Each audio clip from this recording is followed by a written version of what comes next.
सोहंग हद तजी जब भाई सतलोक की हद तब आई। सोहंग आदि लोग तो महाशून्य के दायरे में आ जाते हैं, उसके बाद साउंडिंग नहीं है,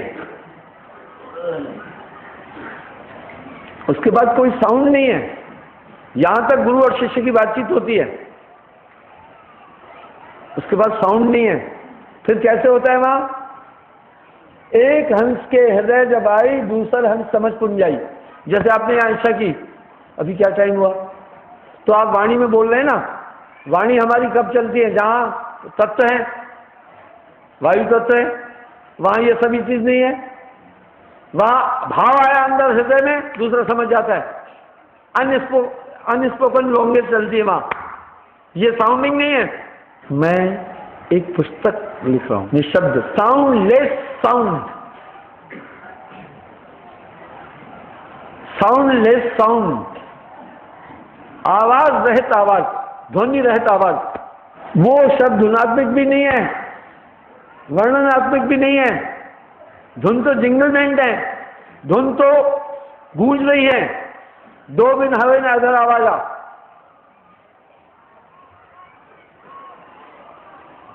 निशब्द। इन स्थितियों को जाकर कहते हैं कि पुरुष ने दर्श जब हंस को दीनिया कोटिशा भान तभी प्रकट आई। जब परम सत्ता में जाकर वो मिलता है, पारस सुरत आ जाती है। ये पारस सुरती क्या है? फिर वहां साहब बड़ी एक अच्छी बात बोल रहे हैं, आपके जिस्म में जो कुछ है वो मां और बाप का है, उसी की ग्रोथ हुई। यहां साहब एक बात बोल रहे हैं, साहिब से सदगुरु भय, सदगुरु भय से भय साध, ये तीनों एक अंग है। ये कुछ मता अगाध बोला है, ये बात कुछ अगाध है, कहने में नहीं आएगी, एक ही चीज है। 88,000 दीप अमरलोक में साहब कह रहे हैं, हंस वहां जाकर प्रविष्ट हुआ, वापस धरती पर नहीं आएगा। सतलोक में पहुंच गया, वापस धरती पर नहीं आएगा। फिर संत कहां जाएगा? आदमी को भ्रम हो जाएगा।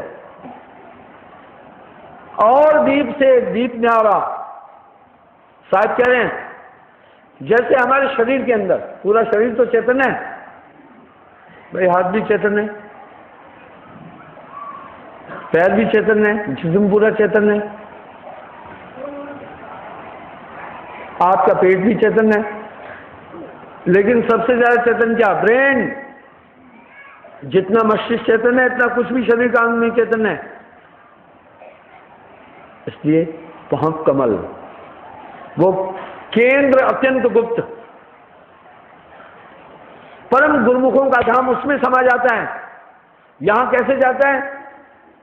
गुरु शिष्य दो एक होकर वादीप में समाया, एक होकर उसमें समा जाते हैं।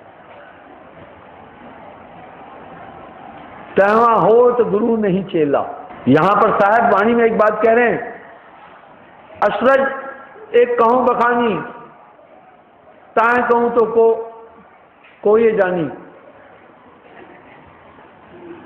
अकत कथा में तुम्हें क्या समझाऊं। बोल रहे हैं साहब सतलोक से आगे गए हो, अशरज एक तहां में एक भयो, तहां देखो कबीर को लोका। साहब कह रहे हैं वहां मैंने कबीर का लोक देखा, असंख्य कबीर को देखो थोका। कह रहे हैं थोक में असंख्य कबीर देखे मैंने वहां। हम जाना कि हम ही कबीर हूं, बोल रहे मैं जाना था केवल मैं ही कबीर हूं, तहां देखा सब कबीर शबीर हूं, वहां कबीर ही कबीर। यक लोग सभी है न खुदा वंद न बंदा, उस मंजिल नजदीक नहीं काल का फंदा। जिस लोक हमेशा को परमहंस से धारे, चल हंस अचल मोल दो मावाय हमारे। कोई न रहा एक पुरुष लोक रहेगा, आया जो वहां से वो खबर उसकी कहेगा। वन्नो पारसुरती आई। पारसुरती क्या है? कभी भी अचेत नहीं हो, माया नहीं लग पाएगी। हम ऋषि मुनियों को देखते हैं, इतनी इतनी साधना करने के बाद में देह मारी पटकी निरंजन ने, देह मारी पटकी काल पुरुष ने, देह मारी पटकी क्रोध ने, देह मारी पटकी लोभ ने। नारद जैसे ब्रह्म ऋषि लोभ के अंतर्गत आ गए और शील निधि की कन्या से त्रिलोक का राज्य प्राप्त करने के लिए ब्याह रचाने के लिए पहुंच गए। पर नानक देव जी कह रहे हैं, नानक संत अकाल सदाई, वो अकाल है। और शायद इस अवस्था को कह रहे हैं, धर्मदास है बात हमारा, काल अकाल न पावे पारा। बोला जहां मैं रहता हूं काल और अकाल दोनों से परे हूं।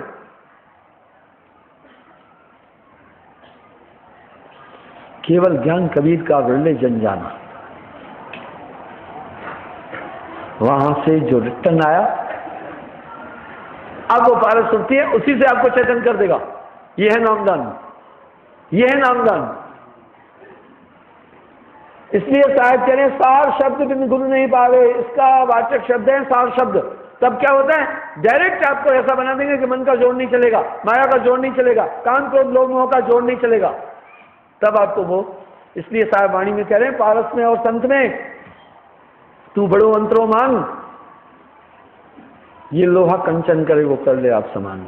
अब यहां कह रहे गुरु मिलने से झगड़ा खत्म हो गया, कोटि जन्म का पंथ था गुरु में, पल में दिया लखाए, और यहीं पर ही है काग पलट हंसा कर देना। उसके बाद क्या होगा, न कोई जप किया, न कोई साधना की, न कोई योग किया, परिवर्तित कर देंगे। आप अचरज मानेंगे कैसे बदल गए।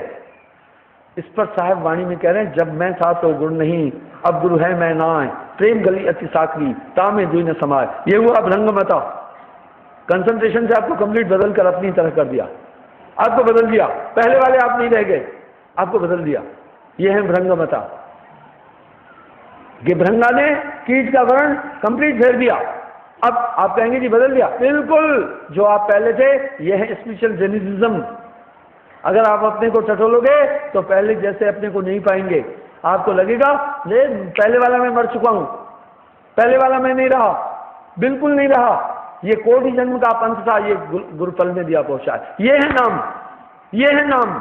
इसलिए गोस्वामी जी रामायण में कह रहे हैं, ब्रह्म रामते नाम बड़ वरदायक वरदान, रामचरित्र सतकोट में लिया महेश जी जान।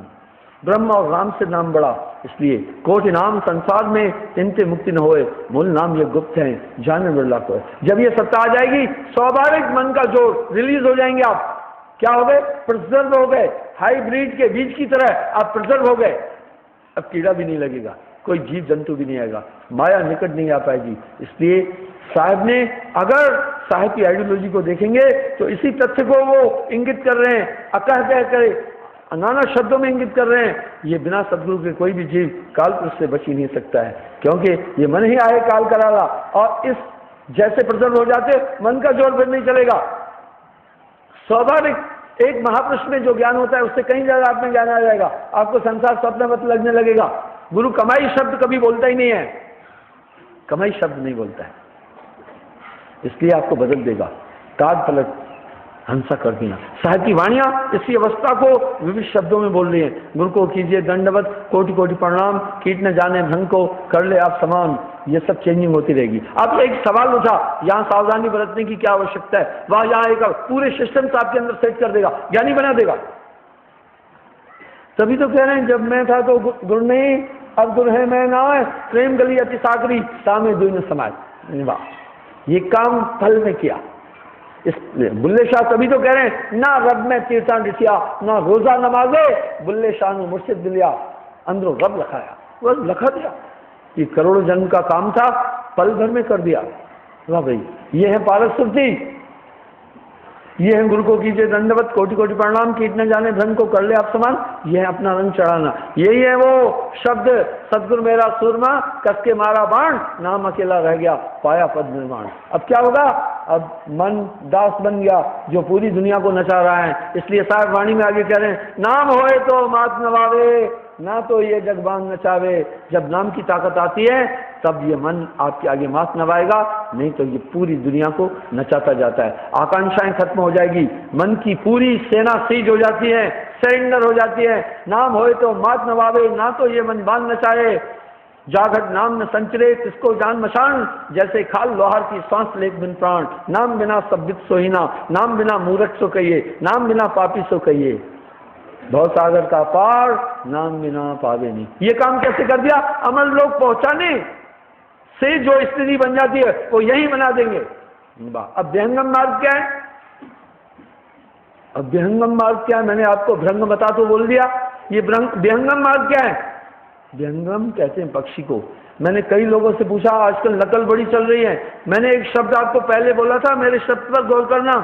मेरे इन शब्दों को आप यदि जितने भी वक्ता लोग हैं आप देखना, उनकी पहले की स्पीच सुनना और अभी की सुनना, धीरे धीरे मेरे शब्दों को तोड़ मरोड़ करके मिश्रित करके अपनी आइडियोलॉजी में शामिल करते जा रहे हैं। आप देखना, नहीं तो आप साल भर पहले उनके संवादों को देखना और वर्तमान में देखना तो आपको बहुत बड़ी चेंज मिलेगी। जो अद्भुत रहस्य मैं आपके सामने बोल रहा हूं, ये बड़े अलौकिक है, ये लाजवाब है, आपको भ्रमित नहीं कर रहा हूं। इस प्रकार से विहंगम क्या है? मैंने कई मतांतर के लोगों से विहंगम पूछा तो इतना ही कह देते हैं बस विहंगम चाल। भाई विहंग कहते हैं पक्षी को, बस वो कहते हैं विहंगम चाल का ज्ञाता एक संत है। विहंगम चाल दुनिया में कोई और जानता ही नहीं है। सभी मतांतर सभी लोग सिर्फ मीन पबील साधन तक करते हैं। विहंगम क्या है सुनिए, एक बार जो दर्शन पाए देखे बहुत विलंब न आए। विहंगम साधन वही कर सकता है, विहंगम मार्ग पर वही चल सकता है जो अमरधाम तक पहुंचा है। विहंगम रास्ता बताया नहीं जा सकता, विहंगम मार्ग दिया नहीं जा सकता, विहंगम वाणी का विषय नहीं है। विहंगम उस अवस्था को कहते हैं परम पुरुष में यहां से अपनी सुरती जमाता है, यहां कुछ नहीं रह जाता, उस लोक में पहुंच जाता है। यह है विहंगम, यह है विहंग। तो ये तो वही कर सकेगा, पर आपके लिए विहंग क्या हुआ? अपने ध्यान को अपनी सुरती को मिलाकर गुरु में समा देना, वही अवस्था बन जाएगी। इसलिए गुरु के ध्यान को महात्म दिया गया। ध्यान मूलम गुरु रूपम, कहीं नहीं लिखा है ध्यान मूलम देव रूपम, कहीं नहीं लिखा। ध्यान मूलम शक्ति रूपम, कहीं नहीं लिखा। ध्यान मूलम सूर्य रूपम, कहीं नहीं लिखा। ध्यान मूलम गुरु रूपम लिखा। ध्यान, गुरु के ध्यान को महत्व दिया। अब क्या हुआ? वाह, अब क्या होगा? जिसका भी ध्यान करोगे उसी का तद्रूप हो जाओगे, उसके गुण भी आ जाएंगे, उसकी शक्ति भी आएगी। क्यों आएगी? सिद्धांत क्या है? आपके कंसंट्रेशन में ताकतें हैं, आपके कंसंट्रेशन में। जैसे शाही शोक्ता में एक ताकत है, रखो इंक को रिसीव कर लेता है, रिसीव कर लेता है। इस तरह आपके ध्यान में ताकत है, जिसका भी ध्यान करोगे उसका गुण आ जाएगा। आपके शरीर में कंप्लीट आपके माता पिता के गुण आए, क्योंकि उनके ब्लड से, उनके रज बीरज से आपकी देही बनी। इसी तरह गुरु के पूरे लक्षण कंसंट्रेशन से आपके अंदर आते जाएंगे। गुरु समाना शिष्य में, शिष्य लिया करने बिलगाए बिलगे नहीं, एक रूप दो देह। अब आइए इस तरह बनो, आपके अंदर एक ये सिस्टम स्टार्ट हो जाता है। पर थोड़ा यहाँ आगे क्या करना है? फिर कुछ आगे के लिए भी है क्या? नहीं, साहब बोल रहे हैं गुरु मिलने से झगड़ा खत्म हो गया, गुरु पारस है, गुरु अमृत की खान, शिष्य है जो गुरु मिले तो भी सस्ता जान।